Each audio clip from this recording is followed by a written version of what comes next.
आज 16 सेक्टर के cricket stadium में, जो कि क्रिकेट के मैदान के वजह से मशहूर है, आज यहाँ पर रक्तदान शिविर हो रहा है। यूटी क्रिकेट एसोसिएशन जो पिछले 20 दिन से एक गली क्रिकेट का एक टूर्नामेंट चला रहे थे, लेकिन फिर हमको एडमिनिस्ट्रेशन द्वारा कहा गया कि अभी हालात ठीक नहीं है, तो पिछले 2 दिन में टूर्नामेंट रोका गया। और तब हमको ये हिदायत मिली कि क्यों ना सबको इकट्ठा करके एक रक्तदान शिविर लगाया जाए, क्योंकि रक्त की कमी महसूस हो रही है ब्लड बैंक्स में।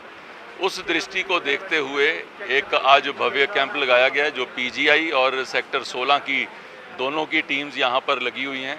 लगभग 150 लोगों ने अभी रक्तदान कर दिया है और 150 के करीब और अभी पाइपलाइन में है। मेरा मानना है कि जो सब लोग जो सरहद पे तो नहीं जा सकते, लेकिन जो सरहद पे खड़े देश की सेवा कर रहे हैं, उनकी सेवा के लिए हम छोटा छोटा कुछ ना कुछ तो कर सकते हैं। कोई अच्छा लिख सकते हैं, कोई इवन कोई इंस्टा के ऊपर रील डाल सकते हैं, कोई अच्छा स्लोगन बना सकते हैं, कोई देशवासियों का मनोबल बढ़ाने के लिए कुछ बोल सकते हैं, कुछ कह सकते हैं, कुछ लिख सकते हैं। और ये एक हमारी तरफ से एक छोटी सी ये कंट्रीब्यूशन है कि सबको इकट्ठा करके ये एक रक्तदान शिविर के माध्यम से यहाँ पर पीजीआई और 16 सेक्टर के अस्पताल को हम अपनी तरफ से ये एक स्पोर्ट्समैन की दृष्टि से हम अपनी आहुति उनको आगे दे रहे हैं। संजय जी ने बहुत पहले उसी दिन कह दिया था जिस दिन हम लोग वहाँ सब बच्चों के बीच में थे और जो हम सिविल डिफेंस की भर्ती के दिन थे, तो इन्होंने कहा हमारा इस दिन है।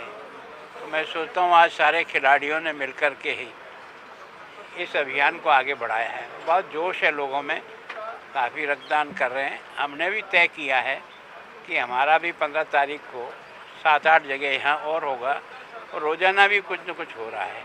तो नौजवानों में उत्साह है इस बात में कि देश की सीमा पर जिस प्रकार बहादुर लड़ रहा है, हम लोग भी सिविलियन को मदद करने की दृष्टि से जो कुछ भी हम कर सकते हैं वो करें। तो उसी का मुझे दिखता है कि लोगों में उत्साह है और अच्छी यूनिट जो है ना हम चंडीगढ़ से कर पाएंगे। सर, जिस तरह से पाकिस्तान को इस बार मुंह तोड़ जवाब दिया गया है, कल प्रेस कॉन्फ्रेंस भी की डीजीएमओ ने, आज भी करने वाले हैं, इस पर आप क्या कहेंगे? देखो, मैं सोचता हूँ कि भारत की सेना पर हमें गर्व है।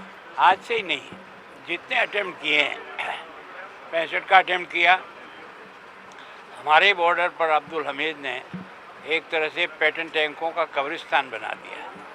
तो लोग हमारी जान की चिंता नहीं करते हैं, देश के तिरंगे की चिंता करते हैं।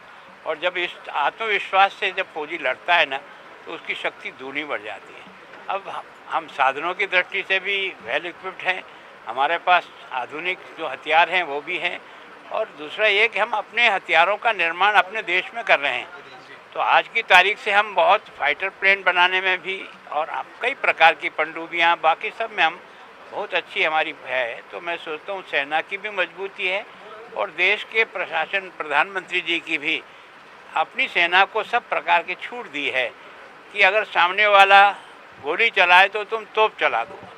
इसका मतलब यह है कि जैसा जवाब में वो समझता है उसको उस जवाब में देना चाहिए। तो एक तरह से उन सारे सैनिकों का देश अभिनंदन करता है और हम उम्मीद करते हैं कि पाकिस्तान कई बार मुंह की खा चुका है, पर भी किसी न किसी रास्ते से आगे आने की कोशिश करता है।